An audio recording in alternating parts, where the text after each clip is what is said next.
શહેરમાં સઘન પોલીસ બંદોબસ્ત વચ્ચે ગેરકાયદેસર દરગાહ પર ફેરવાયું છે બુલડોઝર। પેથાપુર રાંધેજા રોડ પર નડતર રૂપ ગેરકાયદેસર દરગાહ પર બુલડોઝર ફેરવાયું છે। મહાનગરપાલિકા દ્વારા અગાઉ નોટિસ આપવામાં આવી હતી। જમીનના આધાર પુરાવાઓ રજૂ કરવા નોટિસ અપાઈ હતી, તો સમય મર્યાદામાં જવાબ ન મળતા આ કાર્યવાહી કરાઈ છે। મહાનગરપાલિકાના દબાણ શાખાએ આ કાર્યવાહી કરી છે। તો મનપા દ્વારા અગાઉ નોટિસ આપવામાં આવી હતી, સમય મર્યાદામાં જવાબ ન મળતા આ કાર્યવાહી કરવામાં આવી છે। મહાનગરપાલિકાના દબાણ શાખાએ આ કાર્યવાહી કરી છે। ગીતા જોડાય છે ફોન લાઈન પર વધુ માહિતી આપવા માટે। ગીતા, શું વધુ વિગત આ સમગ્ર મામલે? जी पेथापुर रांधेजा रोड पर रोडनी बाजुमां ज एक नड़तर रूप गैरकायदेसर दरगाह थी एना पर बुलडोजर फेरवायुं छे। जो कि महानगरपालिका द्वारा अगाऊ आ दरगाहने नोटिस आपवामां आवी हती जवाब आपवा माटे के तमे जमीनना आधार अने पुरावो रजू करो, परंतु ते रजू करी शक्या नहोता समय मर्यादा दरमियान। એટલે આજે વહેલી સવારે જ મહાનગરપાલિકાની જે દબાણ શાખા છે તેમણે દરગાહ તોડી પાડી છે અને ડિમોલેશન દરમિયાન કોઈપણ પ્રકારની સ્થિતિ વણસે નહીં, માટે સઘન પોલીસ બંદોબસ્ત પણ ગોઠવવામાં આવ્યો હતો। जी बिल्कुल, आभार समग्र माहिती बदल। तो पोलीस बंदोबस्त पण गोठववामां आव्यो हतो। गैरकायदेसर दरगाह पर बुलडोजर फेरवायुं छे। मोरबीना लाती प्लॉट विस्तारमां डिमोलेशन मनपा द्वारा डिमोलेशन कार्यवाही करवामां आवी छे। शेरी नंबर 4 में 9 ने बदले 5 मीटर ज पहोळाई रही होवाथी दबाणो हटाववानुं शरू करवामां आव्युं छे। लाती प्लॉट शेरी नंबर 7 અને 8 में पण डिमोलेशन कराशे। કોર્પોરેશન દ્વારા 30 જેટલી નોટિસ અપાઈ હતી, ત્યારબાદ આજે ડિમોલેશન શરૂ કરવામાં આવ્યું છે। અંદાજે 50 દબાણકારોને નોટિસ પણ આપવામાં આવી છે।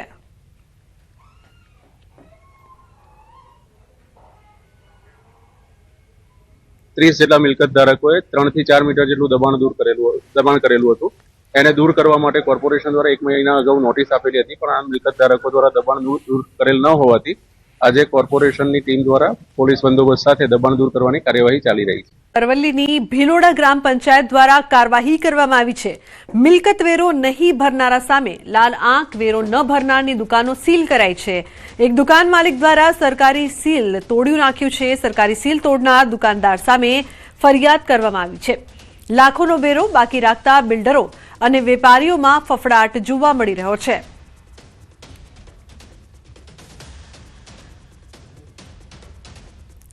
એમની કાર્યવાહીની અનુસંધાને તલાટીશ્રી અને સરપંચશ્રી દ્વારા પોલીસ સ્ટેશને અરજી આપી અને જે સરકારી પ્રક્રિયામાં અડચણ ઊભી કરવાનો જે પ્રયત્ન કર્યો છે એ અંગે તેમના પર ફરિયાદ દાખલ કરવામાં આવેલી છે। સુરતમાં ફરી ઝડપાયો છે નકલીનો વેપલો। ચહેરા પર લગાવવાની નકલી ક્રીમ બનાવતા ત્વચા પરથી કાળા ડાઘ દૂર કરવાનો દાવો કરતા ડુપ્લિકેટ સ્કિન ક્રીમ બનાવી વેચવાનું કારખાનું ઝડપાયું છે। હલકી કક્ષાનું ક્રીમ પ્લાસ્ટિકની ડબ્બીઓમાં ભરતા ડબ્બી પર અસલી કંપનીનું સ્ટીકર લગાવવામાં આવતું। શાશ્વત પ્લાઝામાં દુકાનમાં આ વેપલો ચાલતો હતો, તો ઓનલાઈન ફ્લિપકાર્ટ પર વેચાણ પણ કરતા હતા। 21 વર્ષીય યુવકની ધરપકડ કરવામાં આવી છે।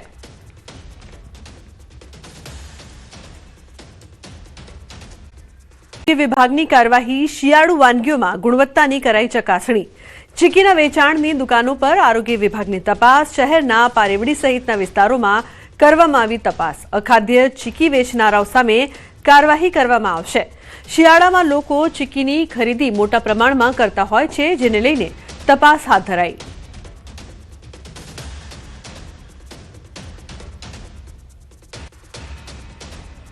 હાલ જે છે શિયાળાની શરૂઆત થઈ ગઈ છે, તો તે ઋતુને અનુલક્ષીને જે છે ગત સપ્તાહે પણ જે છે રાજકોટ મહાનગરપાલિકાની આરોગ્ય વિભાગની ફૂડ વિભાગની ટીમ દ્વારા જે છે આ બધા નમૂનાઓ લેવાની કાર્યવાહી હાથ ધરવામાં આવી હતી। તેને અનુલક્ષીને જે છે આ ડ્રાઈવ આ વખતે પણ કન્ટિન્યુ રાખવામાં આવેલી છે। તેને અનુલક્ષીને રાજકોટ શહેરના પારેવડી ચોક વિસ્તારની અંદર જે છે હાલ અમારી ટીમ દ્વારા જે છે સઘન ચેકિંગ કરવામાં આવી રહ્યું છે।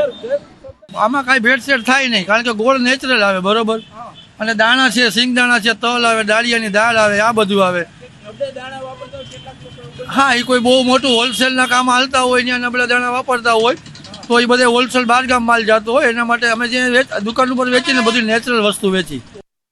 શિયાળાની શરૂઆત થઈ ચૂકી છે, ત્યારે લોકો છે તે જે છે એ ચીક્કી સહિતની અલગ અલગ વસ્તુઓ જે છે આ ઋતુમાં આરોગતા હોય છે। અત્યારે દ્રશ્યોમાં પણ જોઈ શકો છો કે વિવિધ ચીકી છે તે લોકો આરોગતા હોય છે, ત્યારે કેટલાક શખ્સો છે તે જે છે એ ચીકી જે છે તે એમાં પણ કંઈક અખાદ્ય ખોરાક ભેળસેળ કરતા હોય છે અને એમના કારણે લોકોના સ્વાસ્થ્ય છે તે પણ બગડતા હોય છે. અત્યારે જે રીતના દ્રશ્યોમાં પણ જોઈ શકો છો કે રાજકોટ શહેરના પારાવડી ચોક વિસ્તાર છે, ત્યાં અનેક જે છે એ ચીકીની દુકાનો પણ આવેલી છે. અત્યારે જે છે આરોગ્ય વિભાગ દ્વારા જે અહીંયા તપાસ ચેકિંગ કરવામાં આવી રહ્યું છે. જે રીતના અહીંયા લોકો છે તે જે ચીકીની ખરીદી કરી જે બનતી હોય છે ત્યાં તપાસ હાથ ધરવામાં આવી રહી છે. ચાસણી સહિતની અલગ અલગ વસ્તુ હોય છે તેમની તપાસ હાથ ધરવામાં આવી રહી છે. આરોગ્ય વિભાગની ટીમ અહીંયા પહોંચી છે. આપણે અહીંયા એમની સાથે પણ વાત કરવાનો પ્રયાસ કરીશું. ખાસ કરીને સાહેબ, શું કહેશો, અત્યારે તપાસ હાથ ધરવામાં આવી રહી છે, અહીંયા આપણા દ્વારા શું શું તપાસ આવી રહી છે? શિયાળાની ઋતુ તેમજ મકર સંક્રાંતિના તહેવાર નિમિત્તે રાજકોટ મહાનગરપાલિકા દ્વારા છેલ્લા 15 દિવસથી ચીકીના ઉત્પાદક સ્થળોનું ચેકિંગ ચાલી રહ્યું છે. આજ રોજ પારેવડી ચોકમાં આવેલ લાઈવ ચીકીના ઉત્પાદકોને તો ચેકિંગ ચાલી રહ્યું છે. ત્યાં જે ચીકી લાઈવ ચીકી બનાવવામાં આવે છે તેનું ચેકિંગ ચાલી રહ્યું છે. હાલ જે રીતના અહીંયા અત્યારે ચીકી છે તે બની રહી છે, ચાસણી છે તે પણ બની રહી છે. આપ દ્રશ્યોમાં પણ જોઈ શકો છો કે જો કોઈ અખાદ્ય સામગ્રી મળશે તો તેમની સામે જે છે આરોગ્ય વિભાગ જે છે એ કડક કાર્યવાહી કરશે. ખાસ કરીને શિયાળાની ઋતુ દરમિયાન લોકો છે તે વિવિધ ચીકીની ખરીદી કરતા હોય છે અને કેટલીક વખત જે છે અખાદ્ય ખોરાકના કારણે લોકો પણ બીમાર પડતા હોય છે. હાર્દિક જોશી, ન્યૂઝ 18 ગુજરાતી, રાજકોટ. 16 વર્ષીય વિદ્યાર્થીની ભાવિકા મહેશ્વરીએ વડાપ્રધાન નરેન્દ્ર મોદીને પત્ર લખ્યો. આ પત્રમાં બાળકોમાં વધી રહેલા મોબાઈલ એડિક્શન અને સોશિયલ મીડિયાના નકારાત્મક પ્રભાવથી બચાવવા માટે 16 વર્ષથી નાની વયના બાળકો પર સોશિયલ મીડિયાના ઉપયોગ પર પ્રતિબંધ મૂકવાની માંગ કરી. ઓસ્ટ્રેલિયામાં અમલી બનેલા કડક નિયમોનો ઉલ્લેખ કરી ભારતમાં પણ સોશિયલ મીડિયા કંપનીઓ માટે ઉંમર વેરિફિકેશન અનિવાર્ય બનાવવાની માંગ કરી છે. આ સાથે આ મુદ્દે મન કી બાતમાં ચર્ચા કરવાની પણ વિનંતી કરી છે. બાળકોમાં વધતી જતી આત્મહત્યાની ઘટનાઓ અને માનસિક સ્વાસ્થ્ય સામેના જોખમો પ્રત્યે ચિંતા વ્યક્ત કરતા તેણે કડક નિયમો પહેલા જાગૃતિ અભિયાન ચલાવવાની રજૂઆત કરી છે.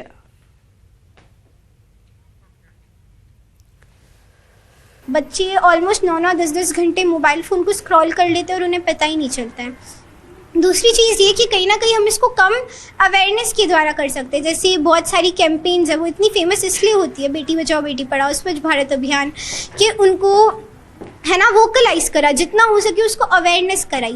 तो उसी तरह से अगर मोदी जी इस बात को मन की बात के अंदर अगर बोल सके कि कैसे हम मोबाइल को एक बैलेंस्ड वे के अंदर यूज़ करें और मोबाइल एडिक्शन के बारे में अगर वो थोड़ा सा भी बोल सके तो वो बहुत बड़ी बात होगी, क्योंकि मन की बात एक बहुत बड़ा प्लेटफॉर्म है और बहुत सारे लोग उसको सुनते हैं. तो इट्स जस्ट कि ये 2 रिक्वेस्ट मेरी छोटी सी थी. ગીર સોમનાથના કોડીનાર તાલુકામાં સિંચાઈ વિભાગ દ્વારા હાથ ધરવામાં આવેલી કેનાલ સફાઈ કામગીરી હાલ ચર્ચાનો વિષય બની છે. કારણ કે કેનાલ સફાઈ કામગીરીમાં ખેડૂતોએ ભ્રષ્ટાચારના આરોપો લગાવ્યા છે. શિંગોડા ડેમમાંથી નીકળતી કેનાલની સફાઈ માટે 15 લાખ રૂપિયાનું ટેન્ડર મંજૂર કરવામાં આવ્યું છે. આ કેનાલ મારફતે તાલુકાના 16 ગામોની અંદાજે 1200 હેક્ટર ખેતીલાયક જમીનને પિયત માટેનું પાણી પૂરું પાડવામાં આવે છે. ખેડૂતોનો આક્ષેપ છે કે સિંચાઈ વિભાગ દ્વારા કેનાલ સફાઈની કામગીરી Har Bhole building and construction agency દ્વારા કરવામાં આવી રહી છે. તેમાં મોટા પાયે ભ્રષ્ટાચાર કરવામાં આવ્યો છે. તેમજ આ એજન્સી માત્ર નામ પૂરતી જ છે, ફક્ત ઉપરથી સફાઈ કરવામાં આવી હોવાનું ખેડૂતો જણાવી રહ્યા છે.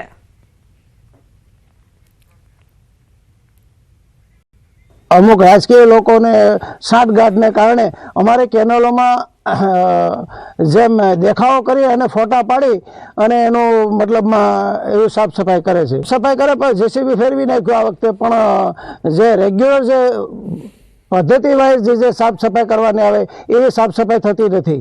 એ 2-5 કિલોમીટરમાં આમ કાપતા આવે, રાજધાની વાળી દીધો, એમને બોરડી છે એમાં ભૂકો નાખી દીધો,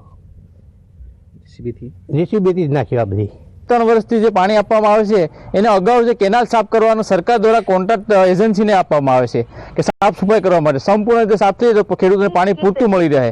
તો એ પાણી સાફ સફાઈ માટે છે એજન્સીઓ દ્વારા અને કોન્ટ્રાક્ટ દ્વારા છે એ સંપૂર્ણ રીતે સાફ કરવામાં આવતી નથી. કે હાલ કેનાલમાં પેલું પ્રથમ પાણી પૂર્ણ થઈ ગયું છે અને બીજું પાણી ચાલુ છે. એટલે 13 તારીખના રોજ સિંચાઈ સમિતિની બેઠક મળી છે અને બેઠકમાં નક્કી થયા મુજબ ફોર્મ ભરવાની અને કેનાલ સાફ સફાઈ કરવાની કામગીરી પૂર્ણ કરી અને પૂર્ણ થયા બાદ કે આ વખતે માવઠું પણ પડેલું હતું, કેનાલમાં પાણી ચાલુ હતું, એટલે કેનાલ છોડવા પહેલા જેટલું આવશ્યકતા મુજબનું કામ હતું તે કામકાજ પૂર્ણ કરી અને કેનાલમાં પાણી છોડવામાં આવેલું હતું. ડાંગના ચીખલીના ખેડૂત કિશોરભાઈ ચૌધરીએ સૂર્યમંડળ આધારિત ખેતીનો સફળ પ્રયોગ કરી ઓછી જમીનમાં વધુ આવક મેળવી છે. આ પદ્ધતિમાં સૂર્યમંડળના આકાર મુજબ ગોળાકાર વલયો બનાવી કેન્દ્રમાં કેળાનું ઝાડ અને અન્ય વલયોમાં વિવિધ પ્રકારની શાકભાજી ઉગાડવામાં આવે છે. ડાંગના ખેડૂતો માટે આ પદ્ધતિ આશીર્વાદરૂપ બની છે.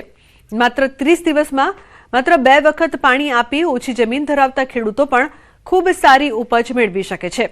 હાલ અન્ય જિલ્લાના ખેડૂતો પણ કિશોરભાઈના ખેતરની મુલાકાત લઈ આ નવીનતમ ખેતીની તાલીમ મેળવી રહ્યા છે.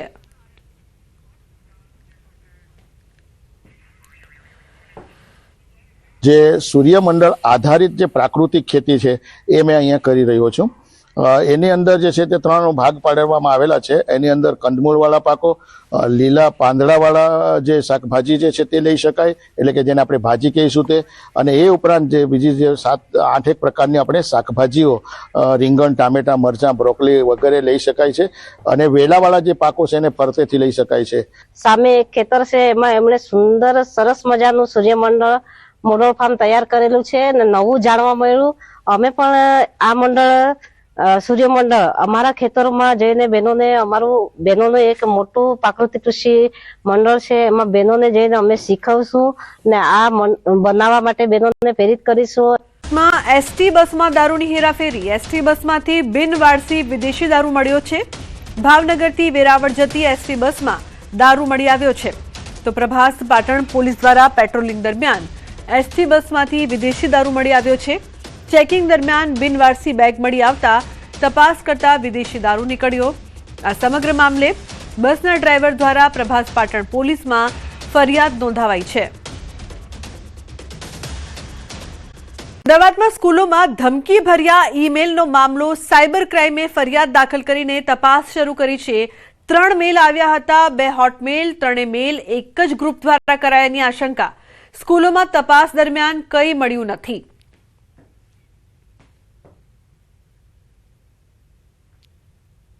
લોકલ પોલીસ દ્વારા બધા સ્કૂલોમાં અને જે જગ્યાએ મેલ મળેલા છે એમની તપાસ કરવામાં આવી તો આવા કોઈ બોમ્બ ત્યાં મળી આવેલા નથી. એટલે પ્રથમ તો આપના માધ્યમથી એ કહેવા માંગુ છું કે લોકોને કોઈ ગભરાવાની જરૂર નથી. આ એક હોક્સ બોમ્બ થ્રેટ મેલ છે અને જે 3 મેલ આવેલા છે એમાંથી 2 હોટ મેલ અને એક એટોમિક મેલ. એમાં એક મેઝી ક્વિકલ, પછી અલગ અલગ આઈડી છે, સેન્ટોસ ને આવા અલગ અલગ નામેથી, ફેક નેમેથી 3 મેલથી આવા મેલ આવેલા છે અને 3 મેલનું કન્ટેન્ટ છે એક જ કન્ટેન્ટ છે. એટલે અમદાવાદ સાયબર ક્રાઇમે આ બધા મેલ જે 3 અલગ અલગ ઈમેલથી મેલ આવેલા છે બોમ્બના થ્રેટના, એમની એક કોન્સોલિડેટ એફઆઈઆર ગઈકાલે રાતે અમદાવાદ સાયબર ક્રાઇમ ખાતે દાખલ કરી અને આગળની તપાસ ચાલુ કરી. શહેરમાં મારામારીના દ્રશ્યો વલસાડથી સામે આવ્યા છે. વલસાડ નજીક આવેલ ધડોઈ ગામમાં રોડ પર જાહેરમાં જ મારામારીના દ્રશ્યો જોવા મળ્યા હતા. કેટલાક લોકો વચ્ચે થયેલી મારામારીની આ સમગ્ર ઘટના સીસીટીવી કેમેરામાં કેદ થઈ હતી. જોકે ચર્ચાતી વાત મુજબ મારામારી પ્રેમ પ્રકરણમાં થઈ હોવાનું ચર્ચાઈ રહ્યું છે. મારામારીમાં સામેલ એક વ્યક્તિ ગુંદલાવ ગામના સરપંચ નીતિન પટેલ હોવાનું ચર્ચાઈ રહ્યું છે, જેમને ધડોઈ ગામમાં રહેતી એક પરિણીતા સાથે પ્રેમ સંબંધ હતા. આથી અવારનવાર બંને પરિવારો વચ્ચે ઝઘડા થતા હતા. તેમ છતાં ગુંદલાવના સરપંચ દ્વારા પરિણીતાને સાથે લઈ જતા મામલો બિચકાયો હતો. સરપંચ પરિણીતાના ઘરે પહોંચતા જ ધમાલ મચી ગઈ હતી. દાદાગીરી કરવા ગયેલા સરપંચને પરિણીતાના પતિ અને પરિવારજનો દ્વારા ઢોરમાર મારવામાં આવ્યો. આ સમગ્ર ઘટના સીસીટીવી કેમેરામાં કેદ થઈ હતી. મામલો ગરમાતા વલસાડ રૂરલ પોલીસ પણ સ્થળ પર પહોંચી હતી અને આ મામલે જરૂરી તપાસ હાથ ધરી હતી. અન્ય સમાચારની વાત કરીએ તો વલ્લભીપુર બરવાડા રોડ પર હિટ એન્ડ રનની ઘટના સામે આવી છે. કલ્યાણપુર ચોકડી નજીક હિટ એન્ડ રનના સીસીટીવી અકસ્માતમાં એક પિકઅપ ચાલકે ચાલીને જઈ રહેલા યુવાનને અડફેટે લેતા તેને ગંભીર ઈજાઓ થઈ હતી. ઘટના બાદ જાગૃત નાગરિકો દ્વારા ઈજાગ્રસ્ત યુવાનને તાત્કાલિક વલ્લભીપુર આરોગ્ય કેન્દ્ર ખસેડવામાં આવ્યો હતો. તેની હાલત ગંભીર જણાતા તેને વધુ સારવાર માટે ભાવનગરની હોસ્પિટલ રિફર કરાયો હતો. પગપાળા ચાલીને જતા હતા વલ્લભીપુર, ત્યાં પૂર ઝડપે પિકઅપ ગાડી દ્વારા જોરદાર અકસ્માત સર્જાતા આશાસ્પદ યુવાનનું મૃત્યુ થયું છે.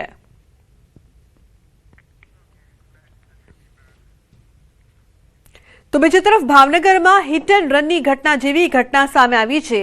વાઘાવાડી રોડ પર પૂરપાટ ઝડપે આવતા બાઇક ચાલકે બે સગ્ગી બહેનોને અડફેટે લીધી. અકસ્માતમાં એક બહેનનું ઘટના સ્થળે જ મોત થયું છે. એકની હાલત ગંભીર છે. રોંગ સાઈડમાં આવી રહેલા બાઇક ચાલક ઝીણાભાઈ વાઘેલાએ લીધી અડફેટે. મહત્વનું છે કે આજ માર્ગ પર અઠવાડિયા પહેલા હિટ એન્ડ રનની ઘટનામાં સગીરે થાર ગાડીના ચાલકે અકસ્માત સર્જી સોનલબેન ગોસ્વામીનો જીવ લીધો હતો.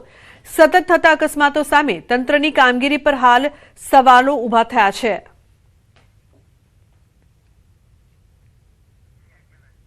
અકસ્માતમાં એક બહેનનું ઘટના સ્થળે જ મોત નીપજ્યું છે. એક ઘાયલ છે. પરિવારમાં હાલ શોકનો માહોલ. રોંગ સાઈડમાં આવી રહેલા બાઇક ચાલકે બંને બહેનોને અડફેટે લીધી હતી. અંબાજીના પાડલિયા ગામે હુમલાની ઘટનાનો મામલો સામે આવ્યો છે. પાડલિયા ઘટના આજે છઠ્ઠો દિવસ આદિવાસી સમાજના આગેવાનો દાંતા ખાતે એકત્રિત થયા છે. તો પાડલિયા ગામે આસપાસના આદિવાસી ગામડાના સમાજની બેઠક મળી હુમલાની ઘટનાના નિરાકરણ અને આગામી સમયમાં આવી ઘટના ન બને તેને લઈને ચર્ચા થઈ. 500ના ટોળા પર થયેલી ફરિયાદ રદ કરવાની માંગ. નિરાકરણ નહીં આવે તો આગામી સમયમાં જિલ્લા કલેક્ટર અને વિધાનસભાને ઘેરાવો કરવાની ચીમકી ઉચ્ચારી છે.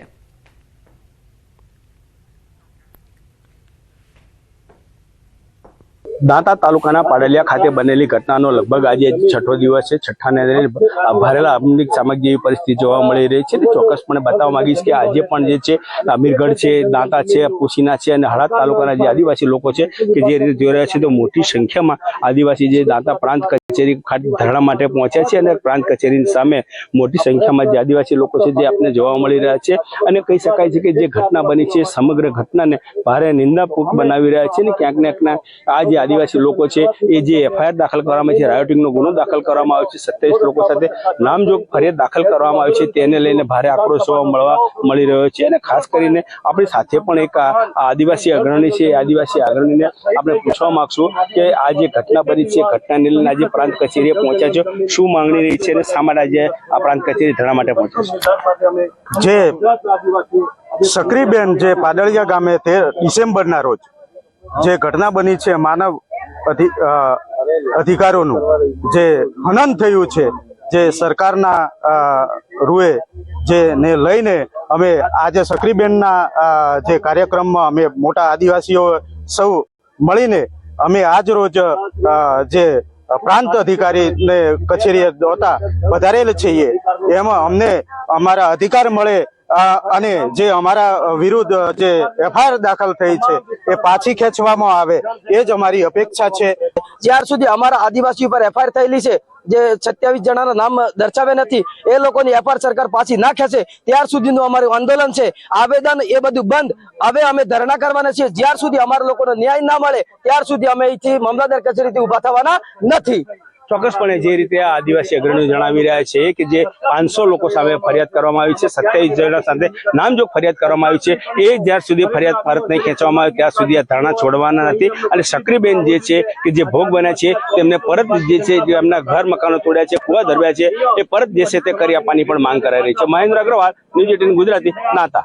આવનાર સમયની અંદર આદિવાસીઓને અને જ્યાં પણ અન્યાય થાય છે ત્યાં ન્યાય નહીં મળે તો કોંગ્રેસ પાર્ટી એમને ન્યાય અપાવવા માટે કાયમી લડી છે અને આવનાર સમયની અંદર પણ લડશે. અને આના માટે પણ જ્યાં સેન્ટ્રલ ગવર્મેન્ટમાંથી કરીને વહીવટી તંત્રમાં જ્યાં દંડ દોરવાનું હોય ત્યાં દોરીને અમે એમની સાથે છીએ.